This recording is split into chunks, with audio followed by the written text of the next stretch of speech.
Ja, danke Jesus, dass wir einfach mit dir zusammen sein dürfen heute Morgen und dass du unsere Herzen bereit machst für das, was du zu uns reden willst. Du hast für jeden von uns etwas bereit. Wir sind alle gekommen mit dem, was uns beschäftigt im Alltag, wo wir unterwegs sind. Und wir wollen offene Hände haben für das, was du uns schenken willst. In diesen Liedern, die wir singen, auch in dieser Predigt, ja, wo wir einige Gedanken vertiefen wollen, aber auch in den Gesprächen, einfach in der Begegnung mit dir. Wir wollen bereit sein für das, was du uns schenken willst, mitgeben willst. Amen. Wir haben heute ein spannendes Thema. Es ist aber auch ein spezielles Thema. Ich habe gemerkt, es lohnt sich, wenn wir uns in diesem Thema so annähern und mal schauen, wo wir eigentlich heute stehen, was uns prägt zu diesem Thema, was uns beschäftigt, was auch für Meinungen vorherrschen in der Welt. Deshalb werden wir uns zuerst eine ganze Kiste voller Gedanken machen zum Thema und erst gegen Ende werde ich dann die Bibel dazu holen. Wir schauen, was das biblische Konzept quasi ist dazu. Also ein bisschen ein spezieller Zugang. Aber ich habe gemerkt, bei diesem Thema ist das sehr hilfreich, in dieser Art vorzugehen, weil es kann uns plötzlich einige Dinge den Blick öffnen, aufleuchten und ich finde das absolut spannend, wie wir das dann so in den Zusammenhang bringen. Also deshalb staunt nicht, wenn wir nicht mit einigen Bibelversen starten. Wir machen es heute gleich ganz umgekehrt, so ein bisschen ausnahmsweise mal und starten mit einigen Gedanken zum Thema und kommen dann am Schluss so quasi zu den Bibelversen. Also das Thema: Wieso nicht einfach leben, wie ich will, solange ich niemandem schade? Das ist ein Thema, das ich gewählt habe, weil heute ganz viele Menschen so denken. Und nicht nur das, es ist etwas, das eigentlich unsere Kultur, unser Leben, unsere Meinung, unsere Medien, unsere Kommunikation prägt. Ich habe gemerkt, das ist auch etwas, was uns Schweizern oder unserer Kultur hier zutiefst zugrunde liegt.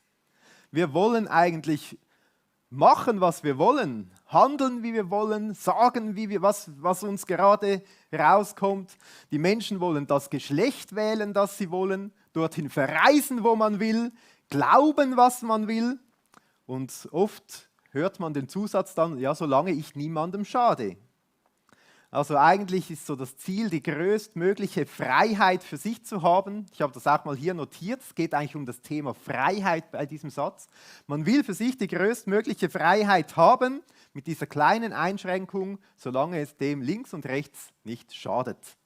Über diesen Satz machen wir uns heute Gedanken, über das Thema Freiheit. Ich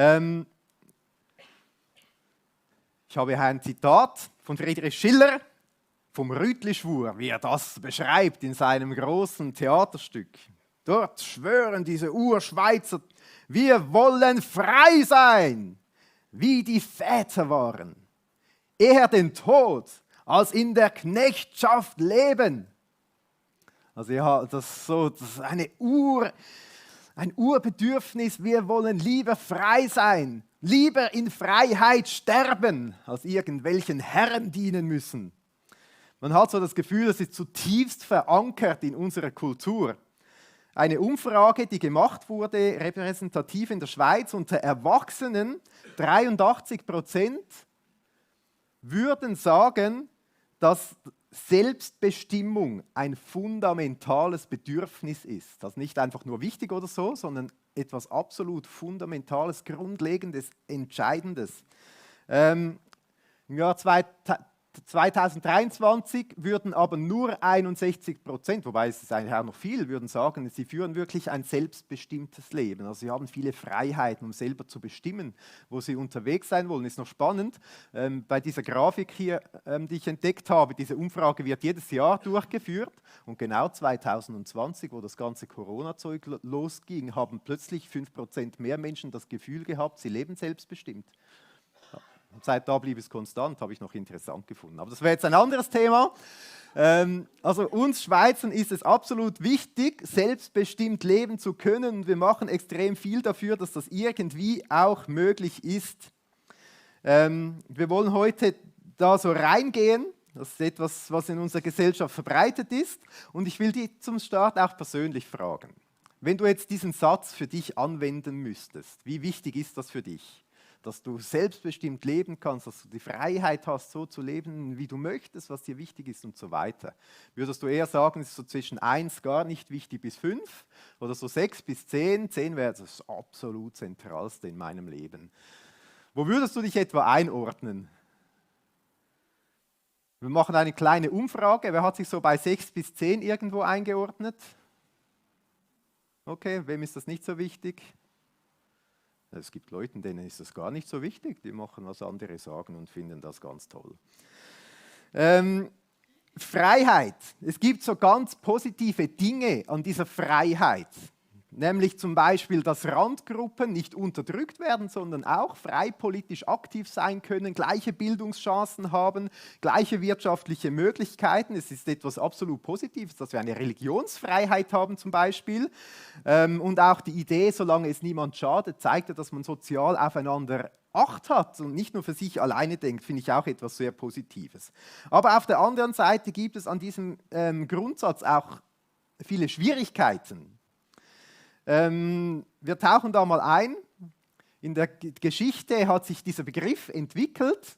Also wir haben da von dem Rütleschwur und so weiter gehört. Zu früheren Zeiten, sage ich mal Mittelalter so, Thomas von Aquin, war die Freiheit etwas, die Leute haben gedacht, wir als Geschöpfe Gottes, wenn wir da in dieser Beziehung leben, können wir uns möglichst frei entfalten. Später hat sich das weiterentwickelt, so bei Kant, Aufklärung, um 1700 haben die Leute gedacht, wir mit unserem Denken, unserer Rationalität, mit unserem freien Willen, das gibt uns die größtmögliche Freiheit. Wieder etwas später, man redet da von Dialektik um Hegel herum, 1800, da hat man gedacht, die größte Freiheit haben wir, weil es so einen großen Fortschritt gibt. Der Fortschritt gibt uns große Freiheit. Wenn man heute über Freiheit nachdenkt, ist ganz spannend, dass man all diese Dinge über den Haufen wirft und sagt, genau deshalb haben wir so große Freiheit.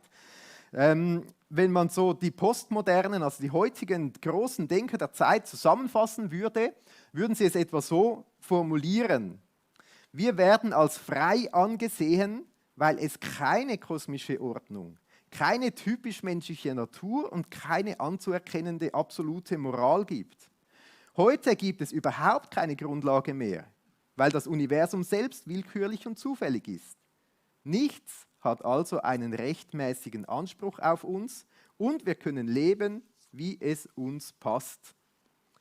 Das ist so, sage ich mal, das aktuelle Denken zum Begriff Freiheit. Es gibt keine moralischen Grundsätze, keine klaren Richtlinien. Es ist ja Zufall, woher wir kommen, wohin wir gehen. Es ist deshalb auch alles frei. Wenn man da ein bisschen weiterdenkt, ein kanadischer Philosoph, Charles Taylor, er schreibt dazu, wie er die moralische Ordnung in der Welt wahrnimmt. Und er schreibt dazu, dass er das so wahrnimmt, das ist nicht seine Meinung, aber er nimmt so die Gesellschaft wahr. Lass jeden sein Ding machen. Man sollte nicht die Werte von anderen kritisieren, denn sie haben genauso das Recht, ihr eigenes Leben zu leben. Die einzige Sünde, das ist nicht religiös gemeint, die einzige Sünde, die nicht toleriert werden kann, ist die Intoleranz.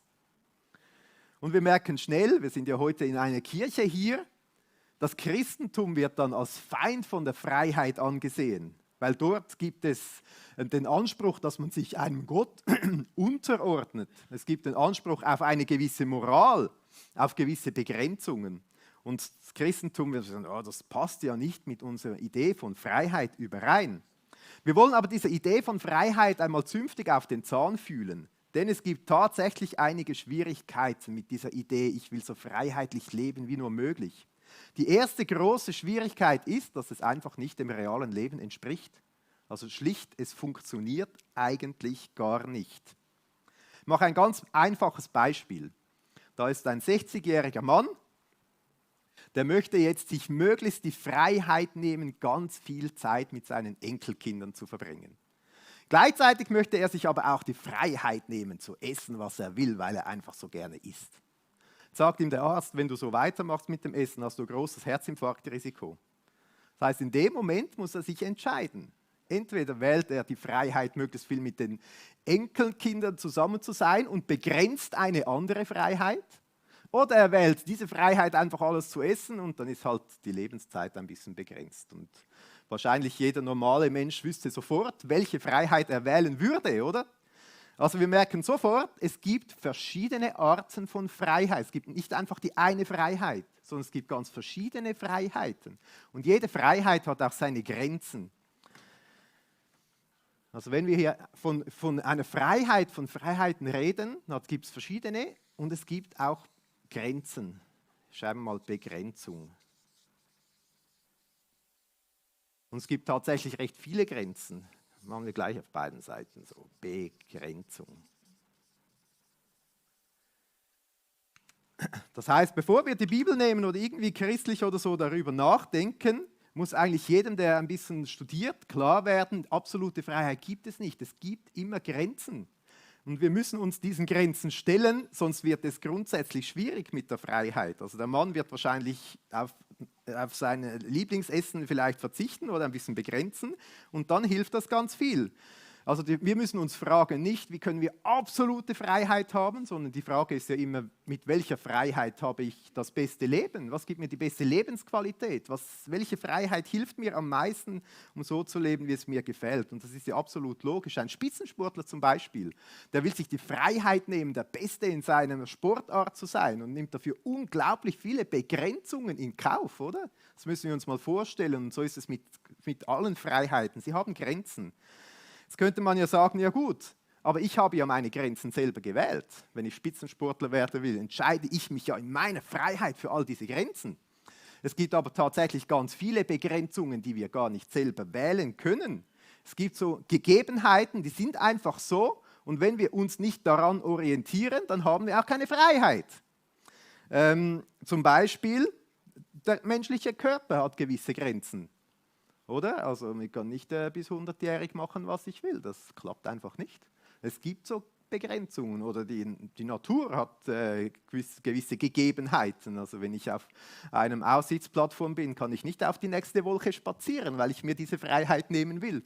Wenn ich die Begrenzung von der Schwerkraft nicht ernst nehme und nicht anwende quasi auf meinen Freiheitsanspruch, dann geht es sehr schnell bergab. Also es gibt gewisse Gegebenheiten, die unsere Freiheit begrenzen.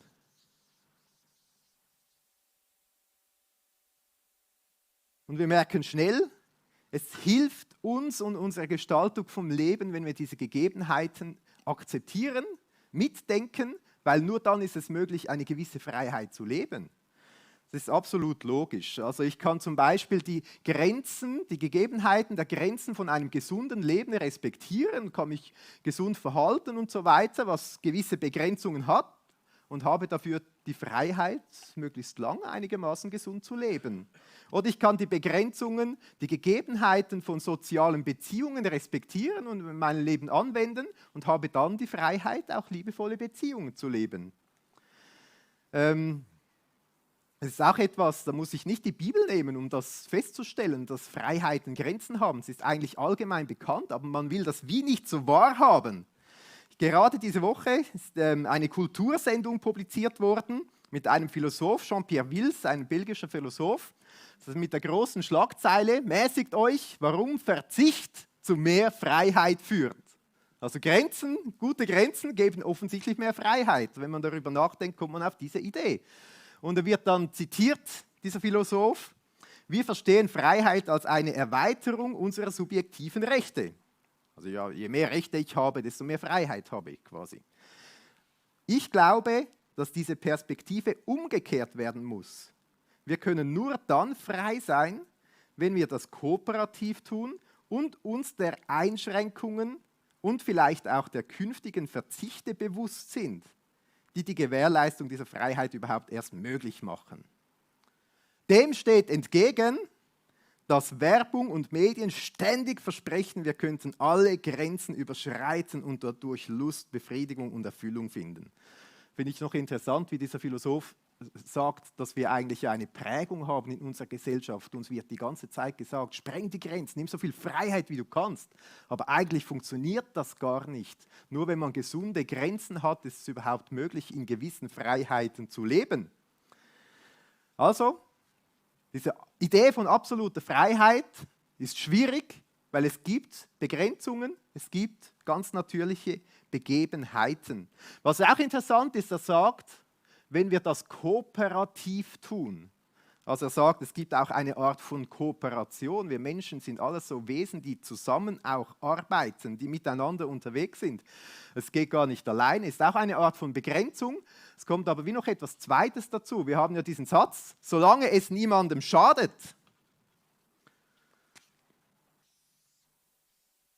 Ist also wie eine Art Moral, die oft in diesen Satz implementiert ist. Solange man niemand schaden, kann man so möglichst freiheitlich leben. Moral, es ist eine Art Moral, wenn ich sage, was schadet denn jemand anderem? Und es ist interessant, sobald ich diesen Satz sage, habe ich den Eindruck, dass was ich empfinde, schadet dem anderen. Das muss ja der andere auch so empfinden, sonst funktioniert das ja nicht. Also auf der einen Seite erhebt dieser Satz den Anspruch, dass wir alle zusammen mit der ganzen Gesellschaft einen gemeinsamen Konsens davon haben, was schadet. Und auf der anderen Seite habe ich aber meine Meinung und finde, jeder soll frei sein, seine eigene Meinung zu haben, was schadet. Das ist eigentlich ein Widerspruch in sich. Das geht gar nicht auf. Also ich beginne meine Moral quasi anderen aufzustülpen. Und wir merken sehr schnell, dass es tatsächlich ganz, ganz unterschiedliche Vorstellungen davon gibt, was anderen schadet und was nicht. Um ein Beispiel zu machen, es gibt ganz viele Menschen in unserer Gesellschaft, die sagen, wenn jemand sich scheiden lässt, das schadet nicht. Und es gibt aber auch ganz viele Leute in unserer Gesellschaft, die sagen, wenn eine Scheidung ist, hinterlässt das Schaden. Also da gehen die Meinungen in ganz vielen Themen auseinander, was wirklich schädlich ist und was nicht. Also sobald wir sagen, solange es niemandem schadet, habe ich meinen eigenen Glauben eigentlich, was schadet, und versuche den auch oft anderen überzustülpen. Und das passiert eigentlich die ganze Zeit in unserer Gesellschaft. Jemand hat eine Idee für seine Freiheit, solange es niemandem schadet. Auch ein Beispiel, es gibt Leute, die denken, ich habe die größtmögliche Freiheit, wenn wir möglichst dem Klima Sorge tragen. Also schauen Sie, dass man möglichst einander nicht schadet, indem man irgendwie Umweltverschmutzung und so weiter macht. Aber indem Sie das als Ihre Ideologie, sage ich mal, haben und anderen überzustülpen versuchen, begrenzen Sie ja deren Freiheit, was die alles machen wollen.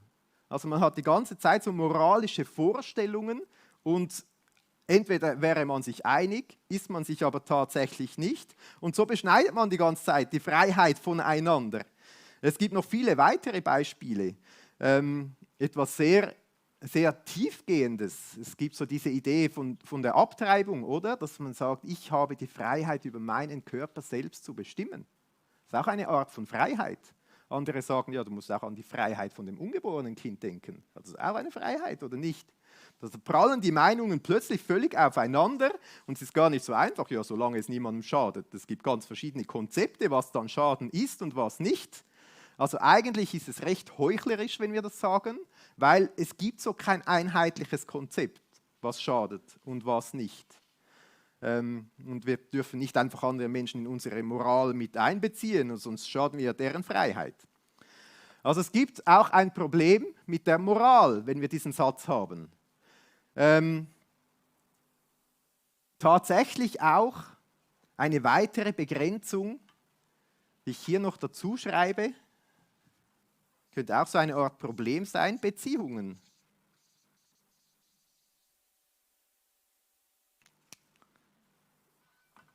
Ich möchte hier einen auch Philosophen, Ethiker, Mediziner zitieren, der sich über das Leben Gedanken gemacht hat, was wirklich lebenswert ist, was zählt am Schluss vom Sterben, ist auch kein Christ in dem Sinn. Er schreibt in seinem Buch Sterblich sein, es gibt verschiedene Vorstellungen von Autonomie, also Selbstbestimmung, die Freiheit haben, was man machen will. Eine davon meint freies Handeln in völliger Unabhängigkeit, ohne jeden Zwang und jede Einschränkung. Diese Art von Freiheit ist der übliche Schlachtruf unserer Kultur, aber sie ist eine Fantasie. Kommt er zum Schluss. Er sagt dann später, so es ist vielleicht im Alter von 20 bis 40, wenn man kräftig ist, Geld verdient und so, hat man eine recht große Autonomie und Freiheit, aber sonst im Leben gibt es das gar nicht. weil man ist immer angewiesen auf soziale Kontakte. Der eine Mensch braucht den anderen, wir sind soziale Wesen.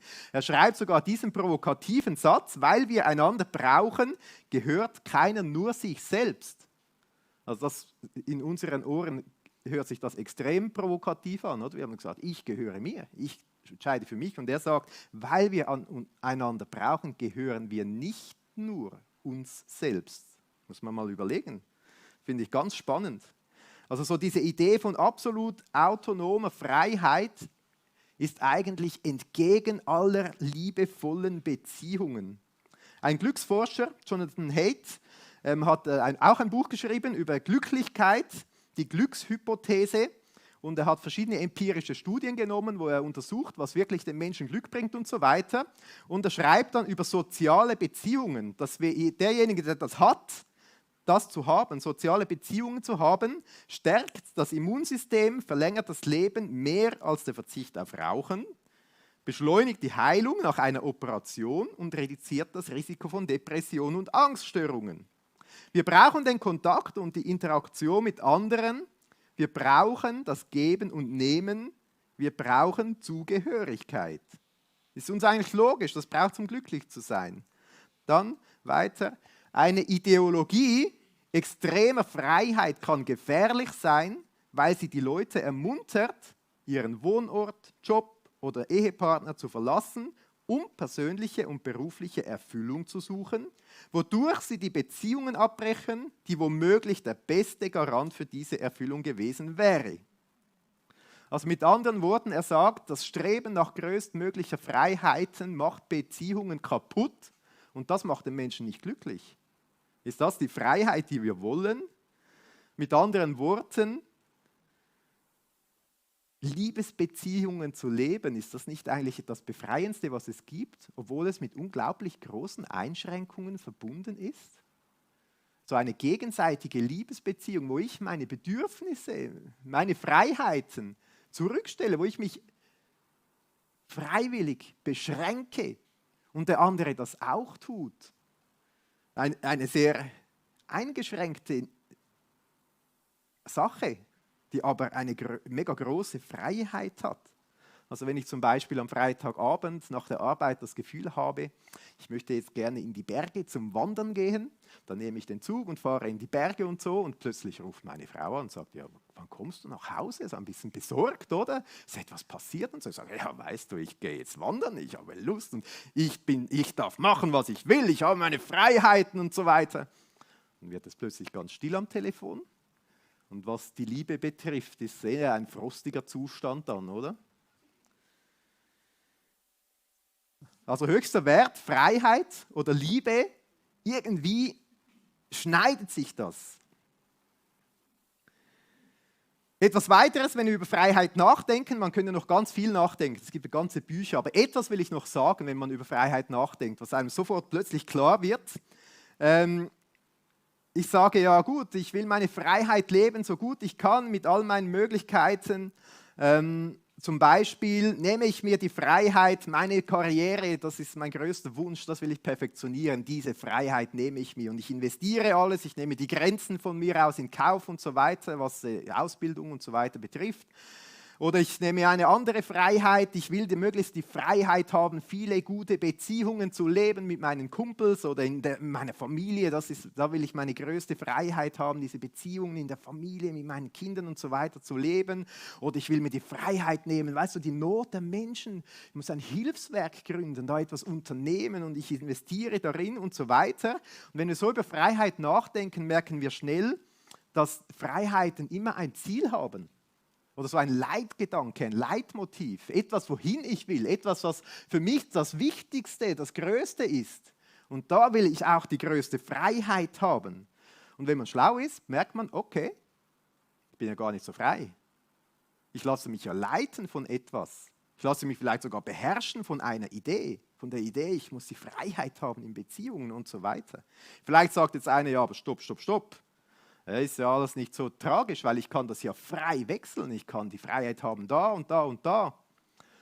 Dann merkt man, dass man beherrscht wird von dem Gedanken, sich nicht binden zu müssen und sein Herz nirgends hinein zu verschenken. Also jede Freiheit hat irgendwie so seine Richtung. Timothy Keller, der sich auch Gedanken macht darüber, in seinem Buch Glauben wozu. Er schreibt, was auch ihren Lebenssinn und ihr Lebensglück gewähren soll, es wird sie letztlich kontrollieren. Irgendetwas beherrscht einen, moderne Menschen verdrängen es nur. Also während wir sagen, ich will frei sein und meine Autonomie leben, verfolge ich eigentlich ein Ziel, eine Idee, ein Leitgedanke, habe etwas im Kopf, dem ich diene, dem ich nachjage, sodass ich meine Freiheit investiere, wo ich Begrenzungen in Kauf nehme. Und oft merkt man es gar nicht, wo man da unterwegs ist. Ein postmoderner Autor, auch kein Christ, David Foster Wallace, schreibt in einem Buch dazu, in den alltäglichen Gräben des Erwachsenenlebens gibt es kein Leben ohne Anbetung. Wir alle beten etwas an. Wir können nur das Objekt frei auswählen. Und er meint damit nicht ein religiöses Anbeten, sondern das Anbeten von einer Idee, das Verfolgen von einem Ideal, etwas, was mir wichtig ist, eine Leidenschaft, die ich habe, etwas, das mich vielleicht sogar beherrscht. Jeder hat irgend so etwas, das er anbetet. Und was er auch schreibt, das finde ich recht spannend, wir können nur das Objekt frei auswählen. Also selbst wenn es viele Gegebenheiten gibt im Leben, die ich nicht wählen kann, das Objekt, dem ich nachjage, wo ich meine Freiheit hineinsetzen will, da habe ich doch eine große Wahlfreiheit. Also vielleicht ist das ein spannender Punkt, dass man sagt, okay, es gibt verschiedene Freiheiten, aber ich kann wählen, welche Freiheit ich suche. Nach was, das ich nachjage. Ich schreibe hier mal ein Wort dazu.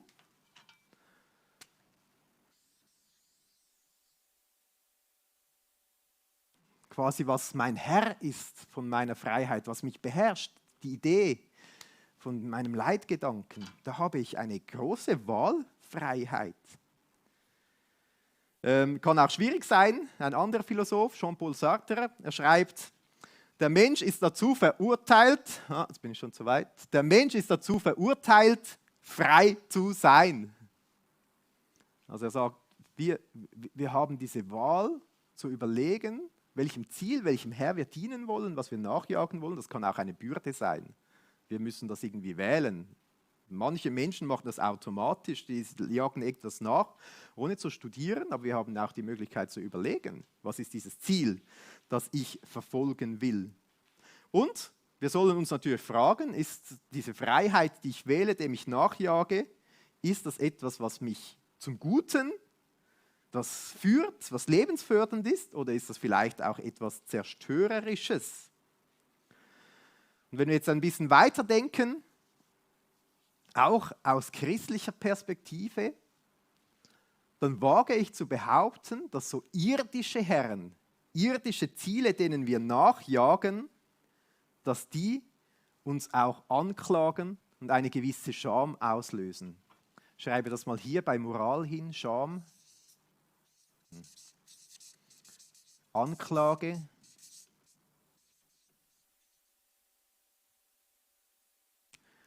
ich will das kurz erklären. Wenn ich die Freiheit suche und nachjage mit Macht oder mit Karriere zum Beispiel, dann habe ich so diese Anklage, diese Stimme in mir, die sagt, hey, aber du hast noch nicht genug Einfluss, es ist noch nicht sicher genug, es braucht noch mehr. Hast eine Chance nicht genutzt, hast es dort verkackt.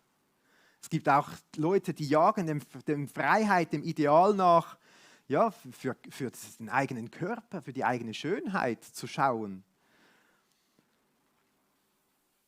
Und dann jagt man dem nach und merkt, dass das einem anklagt, dass es immer irgendeine Stelle gibt, die man nicht schön genug findet. Merkt man plötzlich, dass man älter wird, klagt sich selber an, macht nicht genug. Oder Geld, Materielles. Dann besitzt man und denkt, doch, das gibt mir möglichst viel Freiheit. Und merkt aber, um wirklich sicher zu sein, ich meine, bei all den Wertverlusten, die möglich sind und Krisen, die kommen können, brauche ich noch mehr und noch mehr und noch mehr. Man merkt plötzlich, dass man irgendwie vielleicht sich auch schämt. Anderes Beispiel, wenn man den eigenen Intellekt zum Herrn macht, versucht intellektuell alles zu erklären, aber eigentlich sich schämt innerlich, dass man eine Freiheit auszurufen und Zerschlagene in Freiheit zu führen. Das ist der Anspruch, der Jesus hat. Er sagt, ich bin in die Welt gekommen, um Gefangenen, Leuten, die ihre Freiheit suchen, aber merken, das grenzt dir viel mehr ein, das klagt an, Freiheit zu bringen. Zerschlagene Leute, die darunter leiden, nicht in diesem Ideal überhaupt leben zu können zum Beispiel. Vielleicht auch ganz andere Dinge, Freiheit zu bringen. Das ist die Einladung, die Jesus hat. Er sagt, du kannst mich zu deinem Herrn machen und ich bringe dir eine Freiheit, die ganz lebenswert ist. Manchmal denken wir über die Bibel, über das Christentum, ja, das mit all diesen Geboten und Regeln und so weiter, das entspricht ja nicht einer Freiheit. Aber wenn wir jetzt diese Idee mal anschauen, wenn wir sagen, Gott ist tatsächlich unser menschlicher Schöpfer, er weiß, was unserem Leben gut tut, dann ist er ja derjenige, der am allerbesten weiß, mit welchen Gegebenheiten wir rechnen sollten. Was funktioniert für uns als Menschen? Welche menschliche Begrenzungen, sage ich mal, im Zusammenleben, im Leben mit Gott wirklich funktionieren, dass eine Freiheit möglich ist? Wenn ein Fünfjähriger mit dem Auto fährt, dann macht er das nicht ganz im Sinne vom Erfinder und er trifft vielleicht einen Baum oder es geht alles bachab. Wenn ein Erwachsener mit dem Auto fährt, im Sinne des Erfinders, das ist eine richtig coole Sache, oder? Und das ist so auch ein Gedanke, wenn Jesus uns seine Gegebenheiten zeigt, seine Gebote gibt, zeigt, wie ein Leben funktioniert und wir es im Sinn vom Schöpfer leben, dann führt das nicht zu Einschränkungen, die schlecht sind, sondern es führt zu einer großen Freiheit, weil es genau mit dem Leben übereinstimmt, weil es genau zu unserem Leben passt, weil Gott uns als Menschen genau so gemacht hat. Es ist interessant, wie Jesus selber das auch anspricht. Jesus sprach nun zu den Juden, die ihm geglaubt hatten. Also Leute, die Jesus kennengelernt haben und gesagt haben, okay Jesus, ich glaube dir, ich mache dich zum Herrn in meinem Leben. Zu diesen Leuten sagt Jesus, wenn ihr in meinen Worten bleibt, so seid ihr wahrhaftig meine Jünger und ihr werdet die Wahrheit erkennen und die Wahrheit wird euch frei machen. Mit anderen Worten sagt Jesus, diese Begrenzungen, die ihr findet in meinen Worten, die sind nicht zum Schaden oder irgendwie so, sondern die sind, damit das Leben wirklich funktioniert. Das passt genau auf euer Leben, auf den Menschen. Das ist das, was letztlich eine Freiheit bringt, wo man mit anderen Beschränkungen nicht finden kann. Also Jesus lädt uns ein, ihn zu unserem Herrn zu machen. Wenn wir es überlegen, dann merken wir, Jesus steht nicht in Konkurrenz zur Freiheit, die heute an vielen Orten propagiert wird, sondern Jesus steht in Konkurrenz zu all diesen Herren, die wir unserem Leben geben. Und er sagt, nehmt mich als euren Herr und ihr werdet eine Freiheit finden, die ist nicht von dieser Welt. Die ist weiter als diese Welt, die ist größer als diese Welt. Das Wunderbare ist ja, dass es auch mit dieser Beziehung zu tun hat. Wir haben auch von dieser Begrenzung von Beziehungen geredet, oder? Eine gegenseitige Beziehung, die davon geprägt ist, sich dem anderen zu verschenken, sich selber zu begrenzen. Und wenn wir überlegen, was hat Jesus gemacht? Jesus selber hat seine Herrlichkeit, seine Allmacht im Himmel verlassen und hat sich als menschliches Wesen extrem beschränkt. Und es ist weitergegangen, ist den Weg gegangen bis ans Kreuz.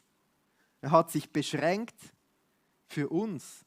Er hat sich beschränkt bis in den Tod hinein, aus Liebe zu uns Menschen. Und wenn wir Menschen das hören und darauf antworten wollen und sagen, wow, wenn Jesus sich mir so hingibt, wenn er all seine Freiheiten für mich verlässt, dann will ich ihm meine Liebe zurückschenken. Ich will auch meine Freiheit für ihn wie verlassen. Ich will mich begrenzen für ihn. Wie wenn man verliebt ist, dann macht man ja extreme Dinge für den anderen, einfach um ihm zu gefallen und das macht einem noch Spaß.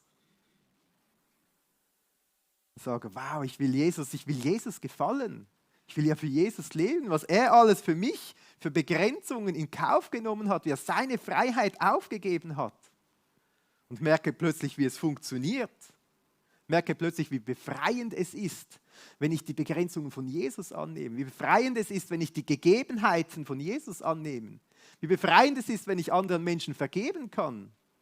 Wie befreiend es ist, wenn ich nicht mit Lügenkonstrukten leben muss, sondern wenn ich die Wahrheit sagen kann, auch wenn es schwierig ist.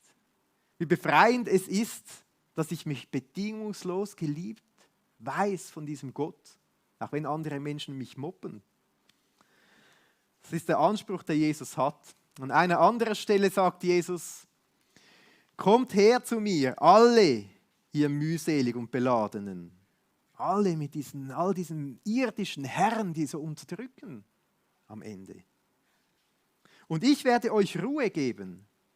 Nehmt auf euch mein Joch und lernt von mir, denn ich bin sanftmütig und von Herzen demütig. Und ihr werdet Ruhe finden für eure Seelen, denn mein Joch ist sanft und meine Last ist leicht. Also Jesus lädt uns ein, folgt mir nach, macht mich zum Herrn. Und mein Joch, das ist leicht, weil der Preis ist schon bezahlt für diese Schuld, für diese Scham, für all diese Anklage. Wenn ihr mich zum Herrn macht, drückt das nicht mehr, weil Jesus sagt, er hat am Kreuz dafür bezahlt. Mein Joch ist leicht. Wir müssen uns nicht mehr selber anklagen für unser Scheitern, fürs Nicht-Erreichen. Wir müssen nicht mehr etwas beweisen, um geliebt zu werden, sondern wir dürfen die Liebe von Jesus wissen, dass er uns zuerst geliebt hat. Wenn ich mir das so überlege, eine Karriere, die würde nie für mich sterben. Aber Jesus hat es getan. Eine Karriere, die würde mich eher quälen, weil ich irgendwann trotzdem nicht zu diesen Zielen komme. Aber Jesus, er hat sich für mich quälen lassen, dass ich nicht irgendwelchen irdischen Ansprüchen, Freiheitsidealen genügen muss. Das ist der Anspruch, der Jesus hat. Er sagt, mach mich zu deinem einzigen Herrn im Leben und es lohnt sich. Weil es ist etwas, das nicht kaputt macht, nicht zerstört, sondern was Leben schafft und das bis in alle Ewigkeit. Es ist etwas, was in eine tiefe Liebesbeziehung führt zu Gott selber. Jesus ist gekommen, hat die ganze Herrlichkeit verlassen, wurde Mensch, wurde getötet am Kreuz, wurde genagelt ans Kreuz. Er hat so viel Freiheit verlassen, dass er sich nicht mehr bewegen konnte. Und das hat er getan, damit wir Freiheit haben können. Eine Freiheit, die in ihm, die Welt nicht bieten kann. Wenn wir also über dieses Thema nachdenken, müssen wir uns fragen, welcher Freiheit wollen wir folgen? Möchten wir die Freiheit von Jesus, wo er der Herr ist, oder möchten wir unseren irdischen Freiheiten nachjagen? Und das ist das Schöne bei Jesus. Es gibt keine Religion auf dieser Welt, die sagt, dass Gott alle seine Freiheiten aufgegeben hat für dich als Mensch, um dich von dieser Schuld und Scham zu befreien. Und deshalb ist es auch die Einladung heute, diesen Jesus zu deinem Herrn zu machen und zu sagen, Jesus, komm du in mein Leben, erfülle du mich, du sollst mein Herr sein, ich will dir nachfolgen. Ich will deine Vergebung auch annehmen für diese Schuld. Ich will dieses Geschenk annehmen, dass du gestorben bist für all diese Anklagen und diese Scham. Ich will diese Freiheit bei dir erleben. Jesus sagt in Johannes 8, Vers 36, wenn nun der Sohn euch frei machen wird, so werdet ihr wirklich frei sein. Eine Freiheit, die er uns anbietet. Ich möchte euch ermutigen, während dem nächsten Lied, zu Jesus dürfen wir kommen, wie wir sind, und er möchte uns seine Freiheit schenken, es einfach in Gedanken zu bewegen. Es gibt auch die Möglichkeit, Jesus bewusst ins Leben einzuladen, zum Herrn zu machen. Wir werden nach diesem Lied zusammen beten.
Ich muss dir nicht erst beweisen, dass ich besser werden kann.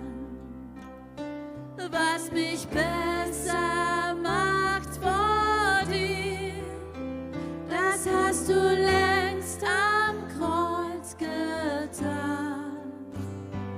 Und weil du mein Zögern siehst, streckst du mir deine Hände hin. Und ich kann so zu dir kommen, wie ich bin.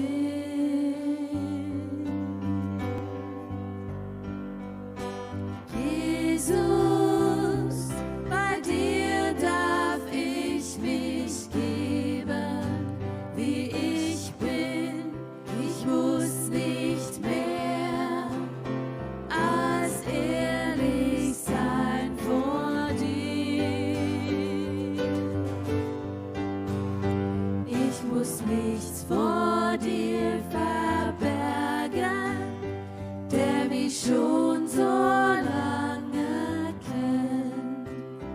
Du siehst, was mich zu dir zieht und auch was mich von dir noch trennt. Und so leg ich Licht und Schatten meines Lebens vor dich hin. Denn bei dir darf ich mich geben, wie ich bin.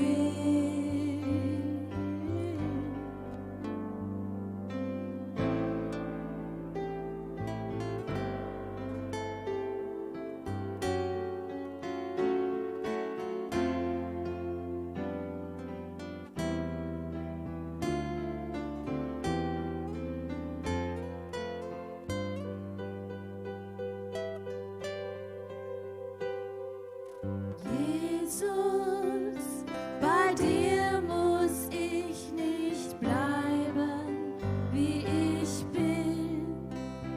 Nimm fort, was mich und andere zerstört. Einen Menschen willst du aus mir machen, wie er dir gefällt, der ein Brief von deiner Hand ist, voller Liebe für die Welt. Du hast schon seit langer Zeit mit mir das Beste nur im Sinn. Darum muss ich nicht so bleiben, wie ich bin. Du hast schon seit langer Zeit mit mir das Beste nur im Sinn. Darum muss ich nicht so bleiben, wie ich bin.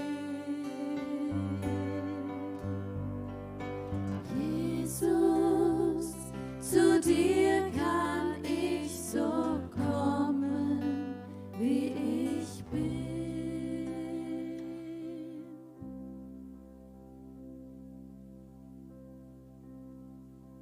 Ja, die Freiheit, keinem Herrn zu folgen, haben wir nicht. Jeder folgt irgendeinem Ideal nach. Aber wir haben die Freiheit, unseren Herrn zu wählen.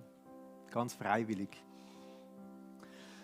Und ich möchte dich einladen, wenn du Jesus als deinen Herrn haben möchtest, in dein Leben einladen möchtest, ihm nachfolgen möchtest, dann kannst du das ganz einfach machen. Vielleicht gibt es auch Leute, die sagen, ja, ich habe Jesus ins Leben eingeladen, aber ich merke, dass ich vielen eigenen Idealen nachgefolgt bin. Viele Sachen zu meinem Herrn gemacht habe, die eigentlich nicht richtig sind und möchtest neu Jesus zu deinem Herrn machen. Möchte ich einfach einladen, für dieses einfache Gebet mitzubeten. Wir haben das auch hier eingeblendet. Du kannst auch im Livestream Pause drücken und mal in Ruhe durchlesen, schauen, ob man das möchte, ganz freiwillig natürlich. Diese Einladung von Jesus zu folgen, ihn zum Herrn zu machen. Seine Freiheit anzunehmen, Seine Freiheit, die mit Begrenzungen zu tun haben, die zu uns als Menschen passen. Seine Freiheit, die er am Kreuz erkauft hat, wo er für all diese Anklage bezahlt hat, für all diese Schuld, all diese Dinge, wo es einfach nicht reicht, wo wir unseren eigenen moralischen Ansprüchen nicht gerecht werden. Und er ist gekommen und hat dafür am Kreuz bezahlt. Aber auch diese Freiheit, die in eine liebevolle Beziehung mit Gott, dem Schöpfer und Vater, hineinführt. Eine Liebe, die nie aufhört, die bis in alle Ewigkeit geht. Eine Freiheit, wie die Bibel sagt, sogar vor dem Tod. Auch wenn wir irdisch sterben müssen, werden wir ewig leben in dieser Liebesbeziehung mit Gott, dem Vater. Wenn du das möchtest, kannst du einfach diese Worte in deinem Herzen mitbeten. Vater im Himmel, mir ist klar geworden, dass ich meinen eigenen Freiheiten nachgejagt bin. Und Jesus, ich glaube an dich, dass du der Sohn Gottes bist und für mich am Kreuz gestorben bist. Ich bekenne, was ich falsch gemacht habe, wofür ich mich schäme, meine Sünden. Bitte vergib mir. Und danke, dass du mir vergeben hast. Jesus, von nun an sollst du mein Herr sein. Du bist mein Ziel und dir will ich gefallen. In deinen Grenzen aufblühen. Ich gehöre dir. Verändere mich so, wie du mich haben willst. Erfülle mich mit deinem Heiligen Geist. Danke 1000-mal. Amen. Ich habe auch ein zweites Gebet. Paulus schreibt in der Bibel in Galater 5,1: Für die Freiheit hat Christus uns frei gemacht. Steht nun fest und lasst euch nicht wieder durch ein Joch der Sklaverei belasten.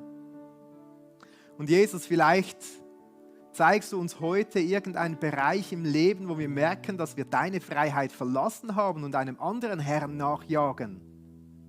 Und wir möchten das gar nicht. Und du rufst uns zurück in deine Freiheit. Dich zum Herrn zu machen und darin aufblühen zu können, weil dafür sind wir geschaffen. Das ist unser Leben. Und ich bitte dich, Geist Gottes, dass du uns einfach zeigst, wo wir falschen Herren nachjagen. Dass du uns, Jesus, die Kraft gibst, diese loszulassen und zu dir zu kommen. Uns nicht in falsche Sklavereien hineinzubegeben, sondern die Freiheit, die du teuer erkauft hast, Jesus, durch dein Blut, darin zu bleiben und ganz anzunehmen.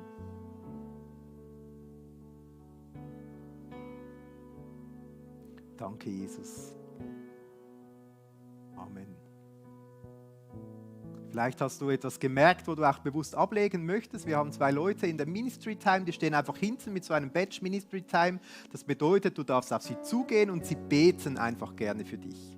Ein Segensgebet, auch um etwas abzulegen. Und ich möchte dich besonders ermutigen, wenn du heute so zum ersten Mal Jesus bewusst zu deinem Herrn gemacht hast, geh auf sie auch zu und lass dich segnen für dieses Leben mit Jesus als Herrn. Es gibt auch nach dem Gottesdienst die Möglichkeit, einfach in die ersten 3 Reihen zu sitzen. Diese 2 Personen werden auf dich zugehen und für dich beten. Sie sind einfach da, um dir zu dienen. Also Ministry Time, ein cooles Angebot für dich und ich will euch einladen, wenn ihr möchtet, freiwillig diesen Jesus anzubeten, ihm die Ehre zu geben, denn er hat uns alle Freiheit, die beste Freiheit geschenkt. Wer mag, soll doch dazu aufstehen und diesen Jesus anbeten, diesen Herrn, dem alle Anbetung würdig ist.